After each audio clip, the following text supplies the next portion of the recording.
But we're going to talk today about not a terrible thing. This situation is not terrible, but it is a situation where someone may have overfed this guy. I'm just saying. Yes. May have overfed him a little bit. He is 26 pounds. He was 26 when he came in. Okay. And we're working with him and low fat He lost 2 food. pounds. He lost 2 pounds. So but he's 24 pounds. Yeah. He's not eating the best right now. He's nervous. He's upset. He lost his mommy. He lost his home. How did he lose his mom and his home? His mom went into a nursing home where they could not take the cat, and her son asked me to take the cat. And I said yes. His name is Bandit. He's declawed. He's declawed. He's a lovely boy. He just will sit right next to you. You can pet him all day long. He loves it. Not a mean bone in his body. No. He's just a sweetheart. But we think that he has a thyroid condition, and we just ran some blood work last night, and we're going to be giving it to the doctor today, Dr. Molly. Dr. Molly Welly is our lead veterinarian at Quick Fix, and you've seen her on the show. If you watch a lot, you've seen her on the show. She's going to be determining whether he has a hypothyroid problem. Hyper would be accelerated.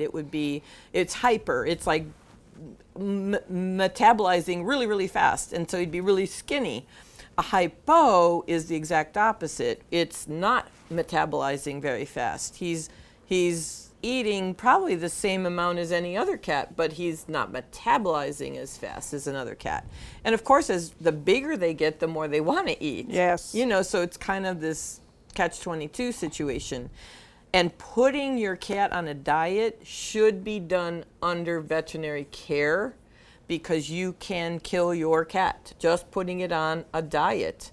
If they lose weight, especially a guy this big, but he cannot lose weight fast. One of the things that they will get is called hepatic lipidosis.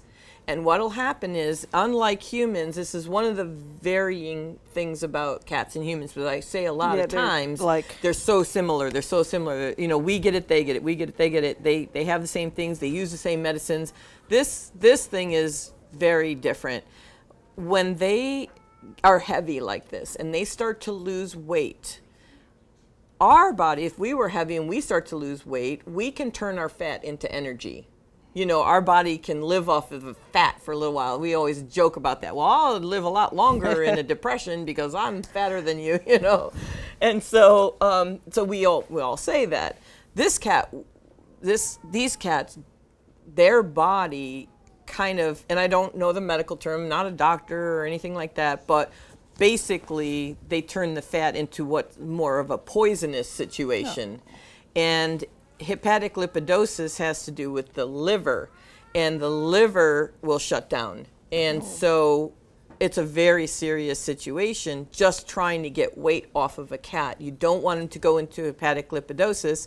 What'll happen is they stop eating completely. And then this process, so stress will make them stop eating, and that process of not eating causes the hepatic lipidosis to start to occur. And when that happens, there's poisons going on and things of that nature, and they'll die.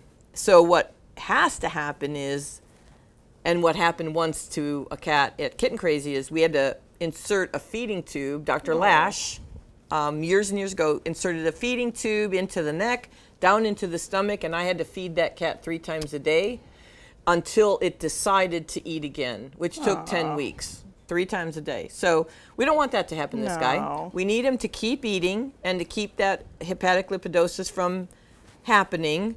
As long as he's eating a little bit and stuff, it should be fine.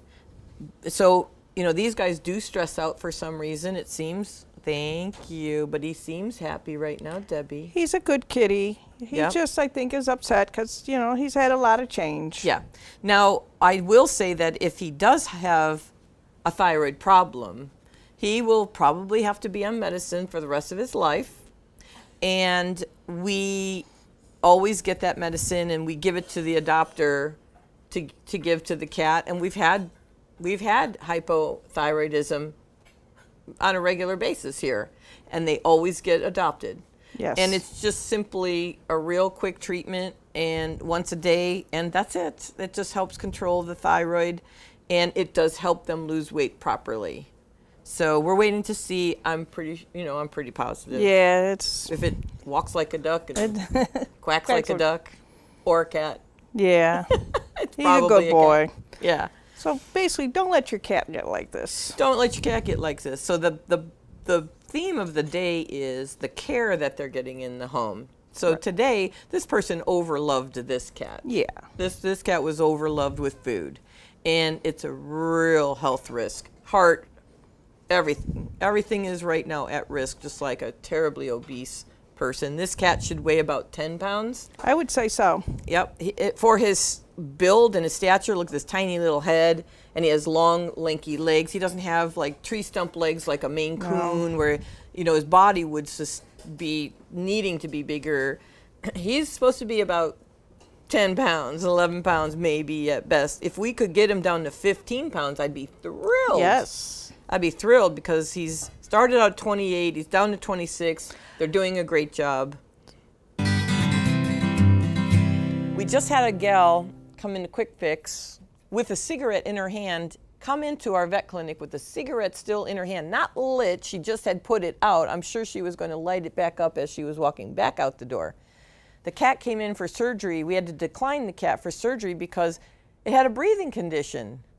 Whether it was asthma or some other breathing condition, doesn't matter. We had to decline that cat for surgery. Now it cannot get neutered because it can't go under anesthesia because it would be potentially fatal. Because somebody's smoking, you can't smoke around these guys and expect that they're not going to get a physical condition from it. They are, just like if you had children or other people in the house. Secondhand smoke is deadly to everybody. Deplorable conditions. That's one of the things we wanted to talk about, Debbie. Tell me what you know. Well, we took some kittens in that were pretty in a deplorable situation. And what would you describe as deplorable? It was just dirty. They you didn't have see a where they were box, from. But I'm just heard from a volunteer. Okay. And how it was just dirty. Did they nasty. go to the house? They did go to the house, okay, yes. so that's how we know. Yes. Okay. And so we did take the kittens. We took 2. And, they had a rough start, but they're doing better. How did they have a rough start? Well, they were weak and small, and they had bad poop, and, so, you get nervous when they're that little. Yeah. Without their mom. I don't think there was a mom around. And how old were they? They had to be 4 weeks old, if that. A lot of times in those deplorable situations, there are fleas involved, Yes. ear mites involved. Anytime there are parasites involved in a cat this little or littler, it's almost always deadly unless you step in. These fleas literally eat them alive. They just take so much blood, they go anemic and they can't recuperate the blood system, or they go anemic from things, from the blood system, and or they dehydrate because there's diarrhea involved and they can't recuperate.